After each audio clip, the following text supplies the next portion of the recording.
हाँ, तो यहां तक हम लोग पढ़ लिए थे ना।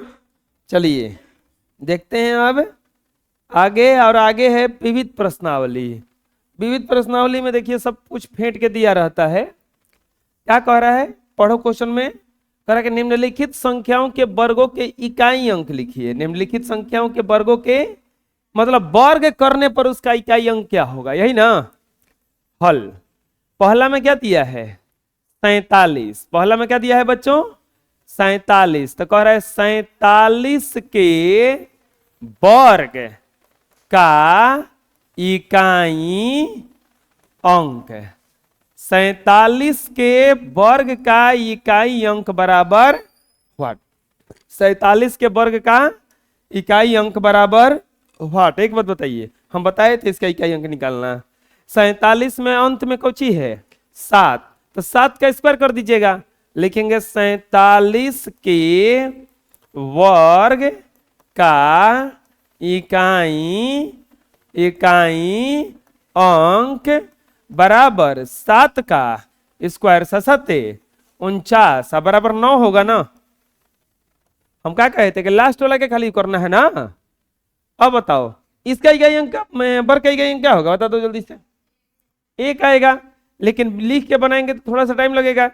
789 क्या बोला है, 789 के वर्ग का इकाई अंक बराबर व्हाट। कैसे बनाएंगे, लिखेंगे 789 के वर्ग का इकाई अंक।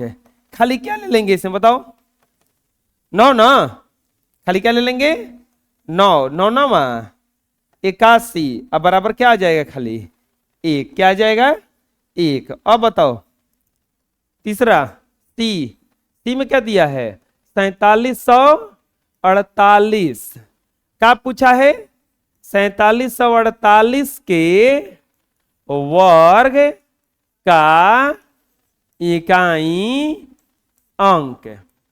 4748 के वर्ग का इकाई अंक बराबर व्हाट। कैसे निकालेंगे, लिखेंगे 4748 के वर्ग का इकाई, बताओ क्या आएगा, बोलो। 8 का स्क्वायर खाली ना, 4 आएगा। 8 8 64 बराबर क्या आ जाएगा 4। आए समझ में कैसे बना। वर्ग का इकाई अंक निकालना था, तो हम खाली सबका नहीं करेंगे, खाली इकाई अंक का वर्ग कर देंगे, पता नहीं चल जाएगा लास्ट में क्या आ रहा है। चलो बना लो। नेक्स्ट 64 को 8 विषम संख्याओं के योग के रूप में लिखिए। क्या करना है, 64 को 8 विषम संख्याओं के योग के रूप में व्यक्त करना है। हम बताए थे इसको कैसे बनाया जाता है। 1 से शुरू कर दो ना बबुआ, 64 दिया है ना, 1 से शुरू कर दो। 1 plus 3 plus 5 plus 7 plus 9 plus 8 को लिख दो, आ जाएगा 1 2 3 4 5 6 7 और 8 हो गया। समझ में आया हम क्या बता रहे हैं। हम बताए थे कि कोई भी शुरू से अगर 1 से विषम संख्या के योग निकालना होगा तो बस उसको गिन करके 1 2 3 4 5 6 7 8 9 10 गिन करके खाली क्या कर देना है ना, गिन करके या देख लेना है कि कोगो है, गिन के देख लेना है कि कोगो है, उतना का वर्ग कर देने पर हो जाता है। बुझा जाएगा। चलिए बना लीजिए। नेक्स्ट अगला दिया है 119 का स्क्वायर और 120 के स्क्वायर के बीच कितनी प्राकृत संख्याएं हैं। इन दोनों के बीच पूछा है कितनी प्राकृत संख्याएं हैं। लगातार संख्या अगर रहे तो उसके बीच हम लोग कितनी प्राकृत संख्या है, मतलब 119 का स्क्वायर 120 का स्क्वायर। क्या पूछा है, 119 का स्क्वायर और 120 का स्क्वायर के बीच प्राकृत संख्याओं की संख्या बराबर व्हाट। 19 का स्क्वायर 119 का स्क्वायर 100। देखिए इसके लिए सूत्र आता है, देखो इन दोनों को जोड़ दो, लिखेंगे संख्याओं की संख्या, संख्याओं की संख्या, संख्याओं की संख्या बराबर, इन दोनों को जोड़ के तो जोड़ दो 119 अब प्लस 120 में से एक घटा देना, तो 119 में से ये हो जाएगा 238, कितना आ जाएगा 238 आ जाएगा। समझ में आ रहा है क्या करें हम, दोनों को जोड़ के क्या किया जाता है, एक घटा दिया जाता है। बना लो। नेक्स्ट, एक पाइथागोरस त्रिक ज्ञात कीजिए जिसका एक संख्या 14 है। हम बताए थे इसका भी कॉन्सेप्ट, जिसको संख्या उसको 2n माना जाता है ना, क्या माना जाता है 2n। अब फिर निकाला जाता है n स्क्वायर प्लस 1, अब फिर क्या निकाला जाता है n स्क्वायर माइनस, यही ना होता है। करेक्ट, पाइथागोरस त्रिक ज्ञात कीजिए जिसका एक संख्या 14 है। क्या बोला है, पाइथागोरीय त्रिक, चाहे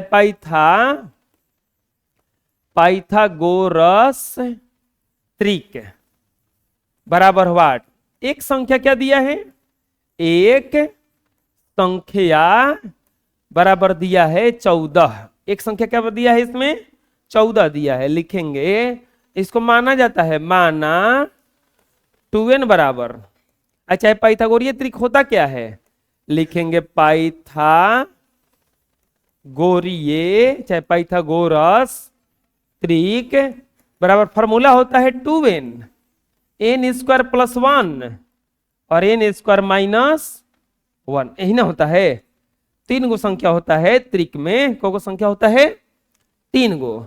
अब क्या करेंगे, 2n बराबर क्या मान लेंगे 14, तो 2n बराबर हो गया 14, तो n बराबर क्या हो जाएगा 14 बटा में 2 कट जाएगा, n बराबर क्या आ जाएगा 7, n बराबर क्या आ जाएगा 7। एगो संख्या तो आ गया, एगो तो संख्या है ये, मान लेंगे उसी को।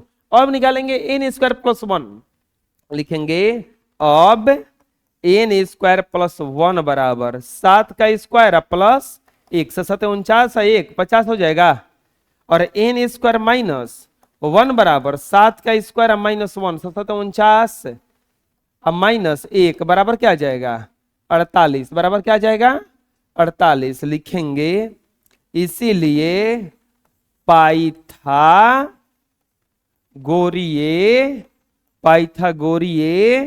त्रिक बराबर 2n, n स्क्वायर प्लस 1 और एक और क्या हो जाएगा n स्क्वायर माइनस 1। 2n का वैल्यू 14, n स्क्वायर प्लस 1 कितना आया 50, सही को कुछ आया 48, यही तो हो जाएगा त्रिक। और ऐसा क्वेश्चन ढेर बना है, आप लोगों से बनवाए भी हैं, बुझा रहा है ना। अरे बोलो,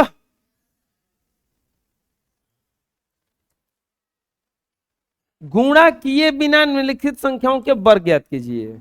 वर्ग ज्ञात करना है लेकिन इसका गुणा नहीं करना है, वर्ग ज्ञात करना है लेकिन इसका गुणा नहीं करना है। गुणा मतलब कि ऐसे 47 में 47 ले गुणा नहीं करना है, डायरेक्ट कुछ दूसरा विधि से करना है, कोई दूसरा विधि से करना है, डायरेक्ट गुणा नहीं करना है। लिखेंगे ए में क्या दिया है 47, पूछा है 47 का वर्ग बराबर व्हाट, 47 का वर्ग बराबर व्हाट। गुणा किए बिना लिखेंगे 47 का वर्ग, 47 का वर्ग बराबर 47 का स्क्वायर होगा, 47 का वर्ग बराबर क्या हो जाएगा 47 का स्क्वायर। 47 का स्क्वायर का मतलब इसको लिख सकते हैं का 40 प्लस 7 का स्क्वायर हो जाएगा।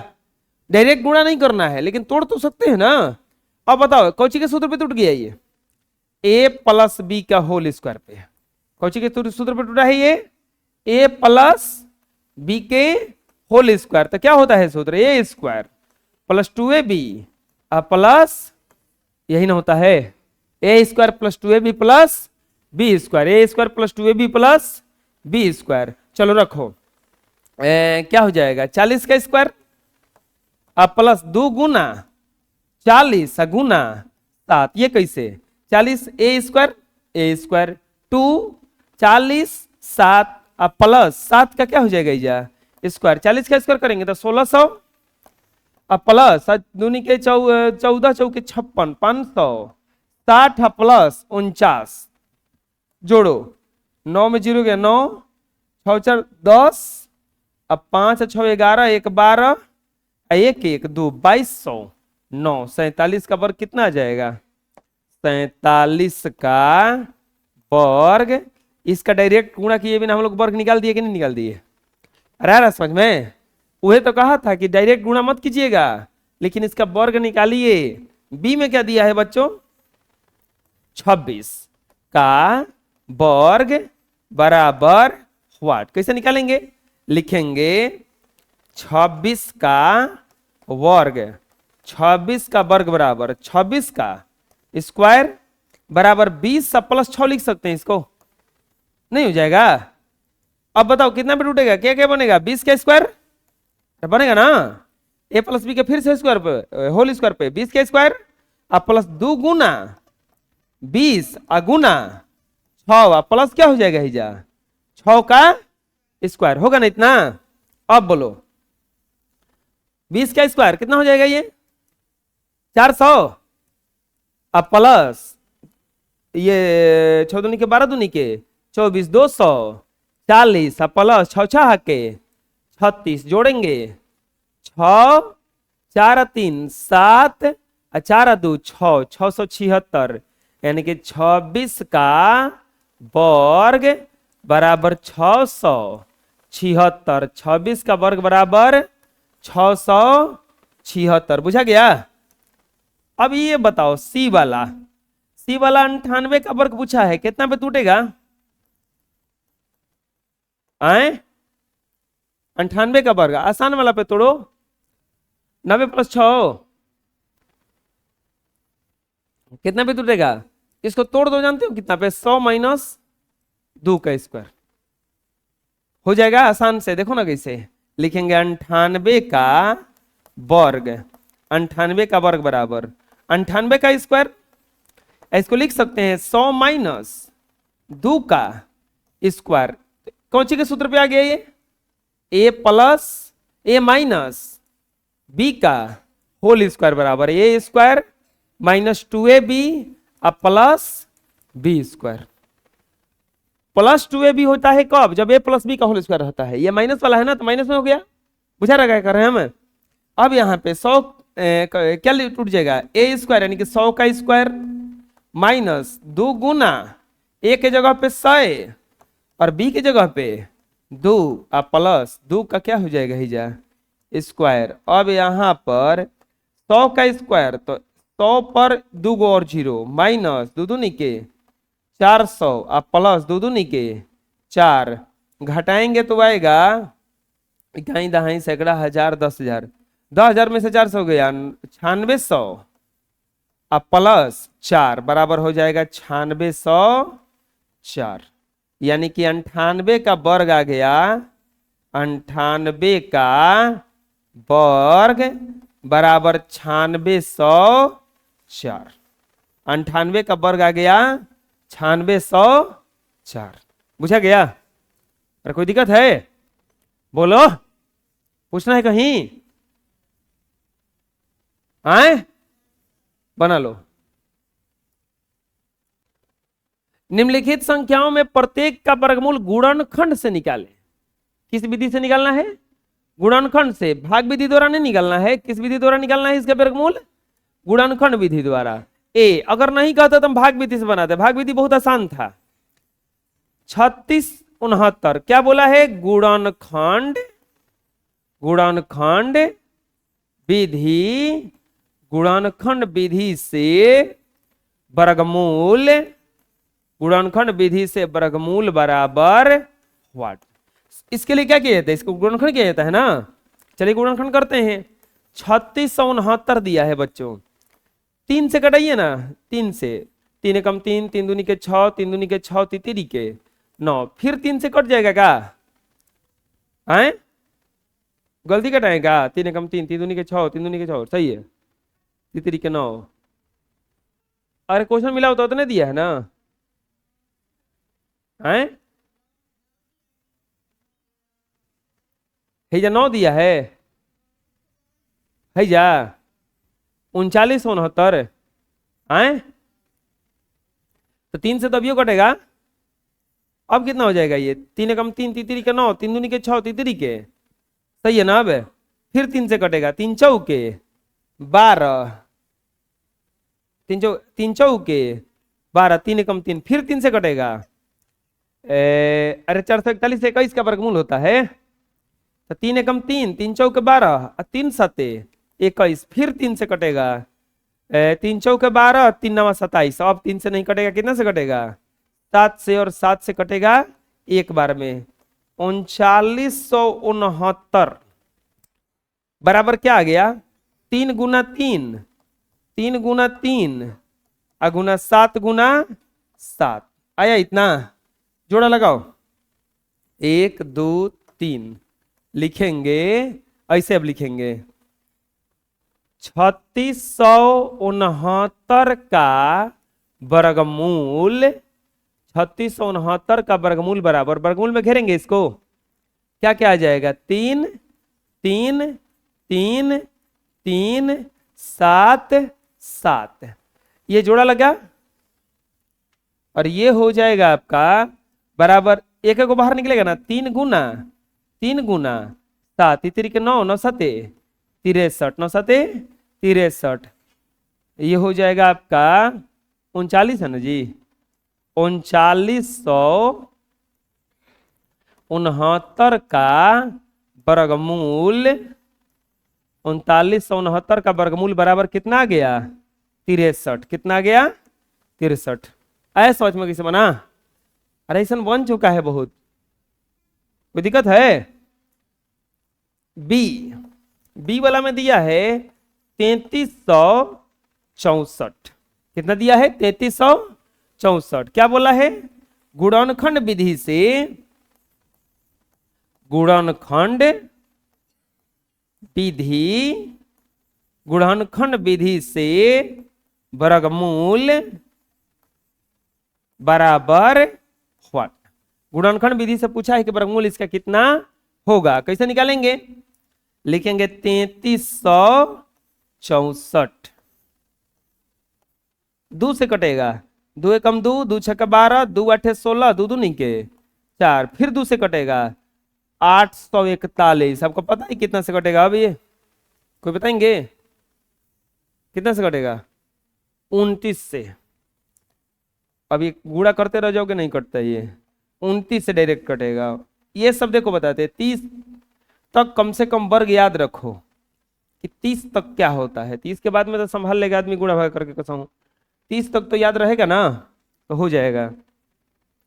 अब क्या लिखेंगे? 3364। बताओ कितना आया? 3364 बराबर कितना आया? 2 गुना 2 और 29 गुना 29, यही ना आया है। क्या लिखेंगे?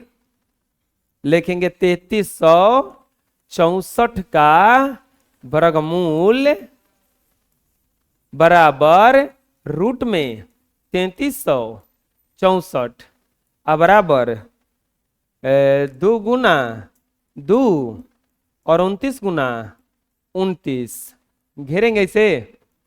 ये जोड़ा लगा 2 गुना 29, 2 गुना 29। अब यहां पर हो जाएगा 29 दूनी के 58, 29 दूनी के 58, यानी कि 3364 का वर्गमूल बराबर हो जाएगा आपका 58, यानी कि 58।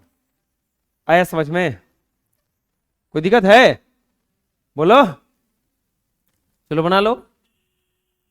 एक और दिया है 3136, सी में दिया है 3136, 3136। क्या बोला है? गुणनखंड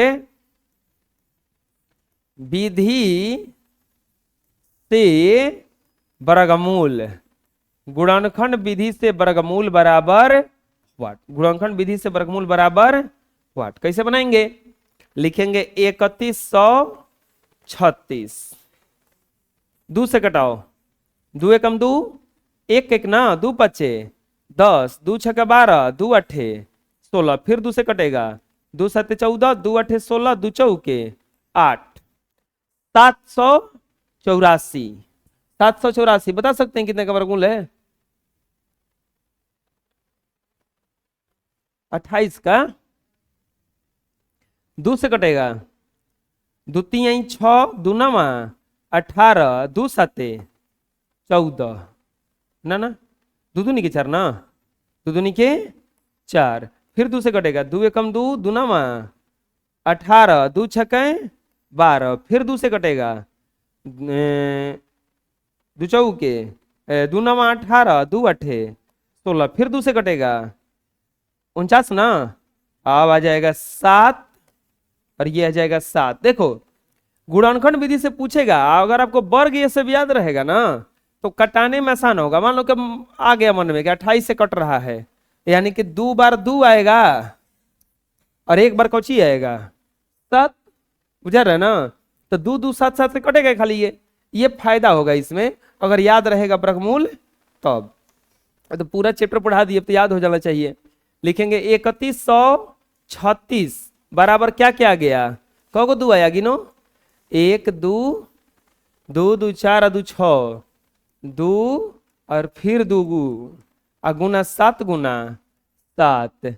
लिखेंगे 3136 का वर्गमूल बराबर रूट 3136, रूट 3136। अब हो जाएगा आपका बराबर 2 गुना 2 गुना 2 गुना 2 गुना 2 गुना 2 गुना 7 गुना 7, और ये 1 2 3 4, 2 गुना 2 गुना 2 और गुना 7, 2 दूनी के 4 दूनी के 8 7 56, यानी कि 3136 का वर्गमूल बराबर कितना आ गया 56 आ गया। कितना आ गया 56। आया समझ में? कोई दिक्कत है? बोलो, बना लो।